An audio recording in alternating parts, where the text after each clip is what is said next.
দিন যত যাচ্ছে সারা দেশে বাড়ছে করোনার প্রকোপ, সঙ্গে বাড়ছে মৃত্যুর সংখ্যা। রাজধানীর ডিএনসিসি কোভিড হাসপাতালে প্রতিদিনই ভর্তি হচ্ছেন করোনা আক্রান্ত নতুন রোগী। তাদের মধ্যে কেউ কেউ আসছেন গুরুতর লক্ষণ নিয়ে। হাসপাতালটির পরিচালকের আশঙ্কা, এখনই সবাই সচেতন না হলে পরিস্থিতি ভয়াবহ আকার ধারণ করতে পারে।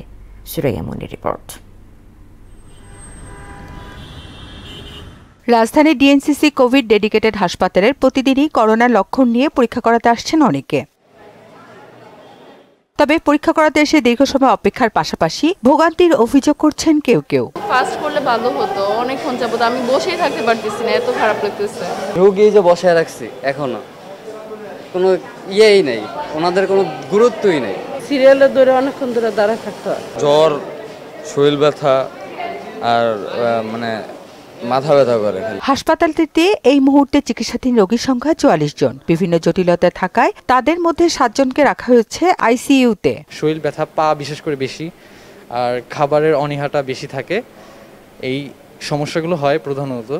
আর সর্দি, কাশি এইসব থাকেই। প্রতিষ্ঠানটির পরিচালক জানালেন, যদিও কোভিডের ধরন কিছুটা পাল্টাচ্ছে, তবে আতঙ্কিত হওয়ার কারণ নেই। এ সময় মাস্ক পরা ও হাত ধোয়ার মতো স্বাস্থ্যবিধি মেনে চলার পরামর্শ দেন তিনি। নাম্বারটা যেহেতু অতটা বেশি না, আমরা যদি এই মুহূর্তে we become so conscious, we can assure the people যে তোমরা এই প্রিভেনশন যদি ফলো করো, you can be protected against Covid. তাহলে কিন্তু আমরা এখন থেকে এই কন্ডিশনটাকে থেকে ইমপ্রুভ করতে পারবো। যেরকম আমাদের এখন থেকেই যদি জনগণ কোনো ভিড় বা অনেক লোক জনসমাগমের মাধ্যমে যায়, যদি তারা মাস্ক পরিধান করে, তারা যদি সাবান পানি দিয়ে হাত ধুতো করে বা মুভিং অবস্থায় হ্যান্ড স্যানিটাইজার ইউজ করে। জনসমাগম এড়িয়ে চলার পাশাপাশি সবাইকে সচেতন হওয়ার পরামর্শ দেন এই চিকিৎসক। কোনো সাসপেক্টেড পেশেন্টের সামনে যায়, সেই ক্ষেত্রে কিন্তু তাকে অ্যাটলিস্ট 6 ফিট দূরত্ব মেনটেন করতে হবে। সুরাইয়া মুন্নি, মোহনা সংবাদ, ঢাকা।